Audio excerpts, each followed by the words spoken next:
team, Paw Patrol needs you. So today, Chessington World of Adventures theme park in the UK put out this ad with original animation.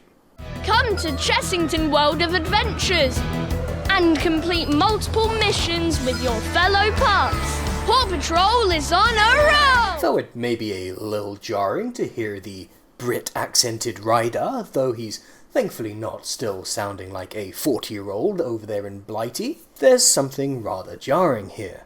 While Zuma managed to make it, alas, Rocky did not. They even took his tag off the board in favour of Everest's. The blimmin' cheek of it. Especially when the park has such an adorable-looking Rocky statue. Be part of the Paw Patrol! So, while it's a very cute ad and super commendable that they bothered to create fresh animation for it, it did leave me feeling a little weird. Though by a long shot, not the weirdest a Paw Patrol commercial has made me feel.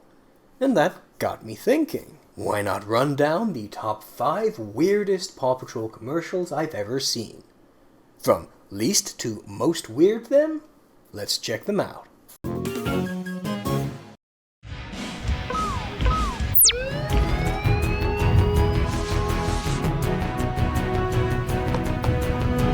So our first commercial is from Dutch discount stores Action, very popular across most of Europe. It's not a super strange ad in and of itself, but something about the concept is odd.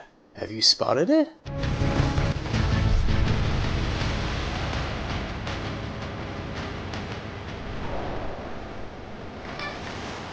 As you see, Action have lots of fun-looking items for kids with the Paw Patrol license.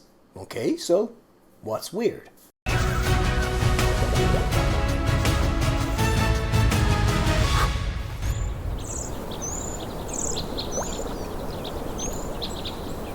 The kids have fun and there's lots of epic music as they play.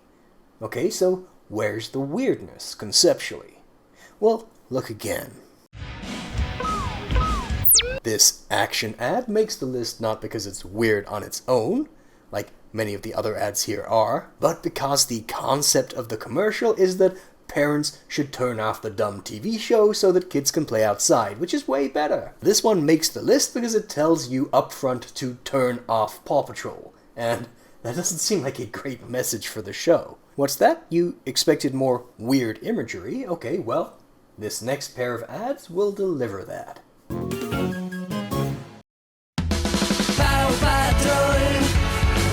¡Llegaron los refuerzos! Next up is a commercial or two in Spanish for Danoninos, little yogurt pots from the huge multinational company Danone. Their take on the intro and them inserting this mascot in Ryder's place may seem a little odd, but oh, it gets much weirder. Chase, Rocky, Sky, Rubble, Marshall, Zuma. Deep in the uncanny valley, they have the drink bottles with stretched out versions of the pups sprout their arms and sort of pose. The product looks super goofy and they doubled down on it hard by animating them. Nuevas botellitas de Danonino con PAW Patrol. ¿Qué esperas para coleccionarlas? Danonino, Mighty Box, que empiece la aventura. That wasn't the only time Danonino ran an animated Paw Patrol commercial, and this one doesn't have creepy bottles, but... Calcio y vitaminas que ayudan al crecimiento y así te divertís en todo momento.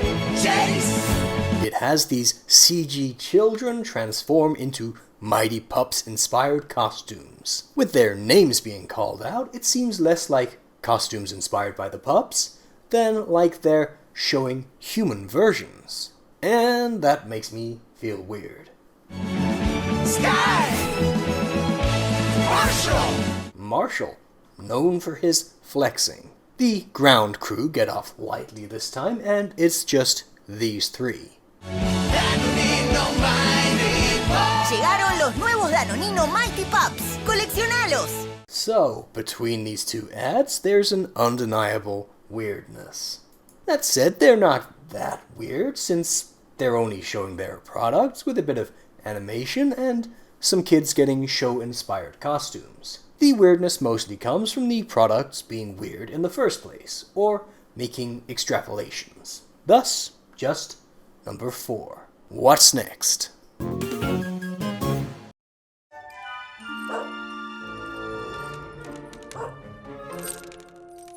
At least in part, what seems strange about this commercial is how few people seem to have seen such a high-effort work. It's for Pedigree, and again, it's based around the Mighty Pups' original TV incarnation.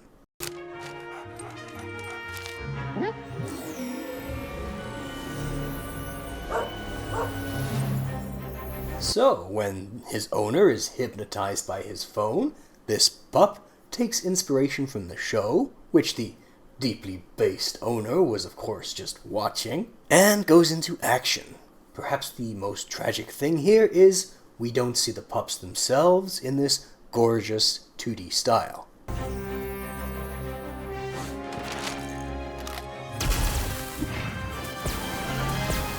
Pedigree Kibble, for whatever reason, bestows the powers of the Mighty Pups, and this doggo gets Chase's outfit. Loving the anime speedlines, too. Of course, what had transfixed him so was that accursed keyboard cat, or jazz cat, as we see here. Luckily, a mighty bark broke the spell.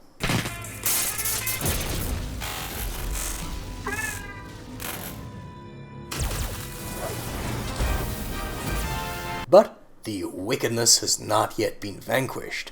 Our powered-up Pooch opts for Sky's power next.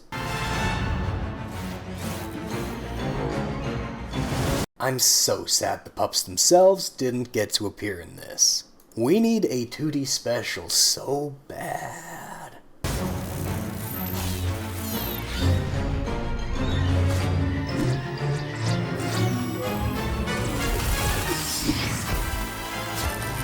Nice power choice. The heroic pup opts for Everest next for ice breath powers. The show has tried to somewhat get away from cats being the villains, but that certainly wasn't the case in 2019. This wicked digital kitty could in some way be the fault of the copycat, after all. Or, you know, a not-so-subtle evocation of how viral content is overly addictive and distracts us from the important things in our lives. Like our pets, and, you know, sitting with them in your 20s watching PAW Patrol.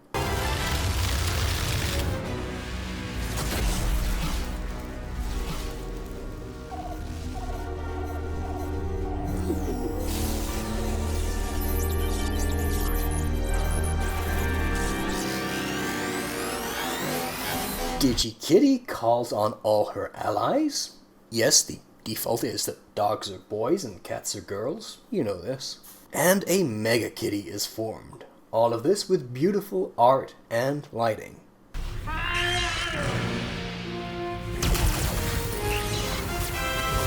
What's needed is apparently Green Lantern powers, so the form change is to Rocky this time. And this doggo suits green and yellow somehow.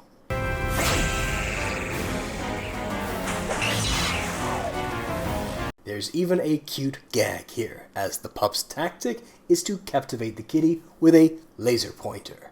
Solid strat.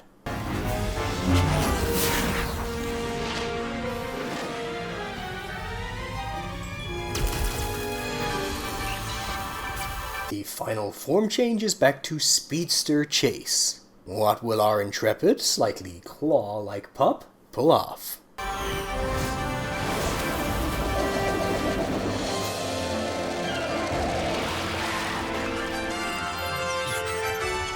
Aha, the old tornado them into a puddle so they melt trick. Marshall's water cannons probably would have been nice, but of course his powers were fire powers. Nice score here too, and I'm fairly sure they're going for a Terminator reference here though. Wireframe cats can't give very clear thumbs up signs.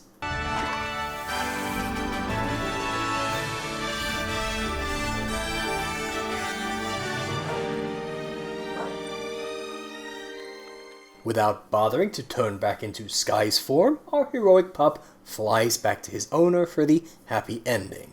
And the owner is happiest of all, being adored by a pet while watching Paw Patrol as a grown-ass man.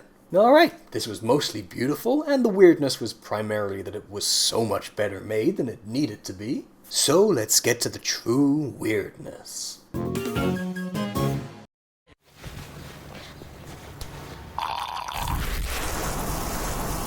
Okay, before anything Paw Patrol related has even happened, a whole lot of weirdness has hit. An awkward near-silent start into the old fire-breathing bearded dragon. Alright. I'm here. Not on my watch, Fireface. Well, okay then. With the voice of a grown man, Marshall appears from the toy box to squirt water at the poor Beardy. The power is in the pot! Respect it! And that's it. There's no context, there's no explanation. I guess the oblique message is the Beardy wasn't respecting the pouch sufficiently. This ad was made in 2016, and honestly, I'm not sure they licensed Paw Patrol or even knew that was Marshall. I think they might have simply considered it a generic firefighter Dalmatian toy and just gone with it. Either way, that was definitely pretty weird. So, what tops this? Well, before we get to that, I have 2 or 3.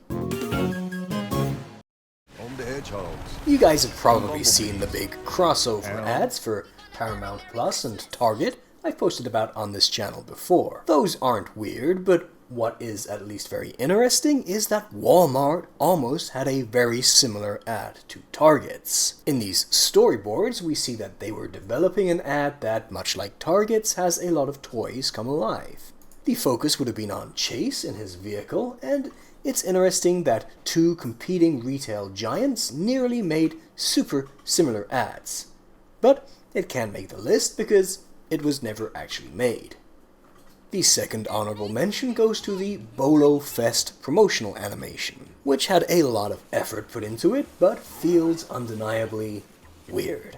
But since it's a video made instead of a parade, because the parade couldn't happen during COVID, it's not really an ad.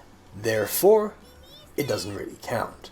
The final honorable mention goes to the Thai Beanie Bouncers ad for the Las Vegas Sphere. Another that's had pretty admirable levels of effort put in for how much it can have been seen.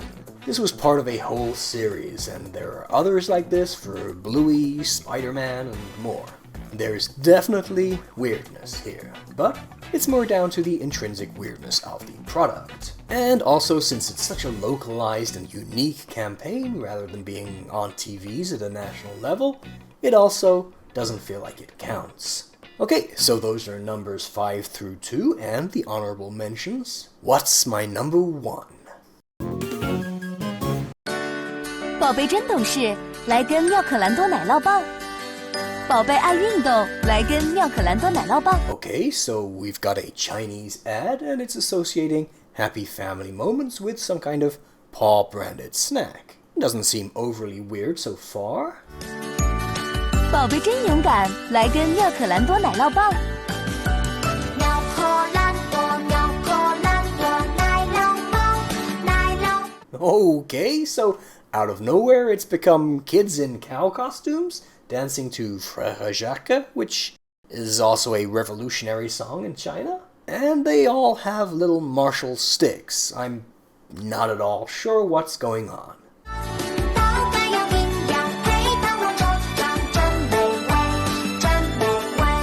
Okay, so it turns out the Paw Patrol items are cheese on a stick, so I guess they're cows because cows make the milk? But this is all very confusing, and I don't think there's any Paw Patrol connection beyond the pictures being on the covers. 妙可蓝多奶酪棒，好好吃哦。 Okay, there are more ads with this product, which is, yeah, just a lump of cheese on a stick from all I can gather. But it's only really the out-of-nowhere cow kids that caught me by surprise. Alright, those are my top 5 weirdest Paw Patrol ads. Do you know about a weirder one? Let me know. Or tell me which one you found the strangest down below. Click here for another list-style video, this one about the top 10 DVD covers, in my estimation. Or in another list-style video that looks across the globe, why not check out the top 10 unused concepts in PAW Patrol. That's all for today though, and I'll see you guys again next time.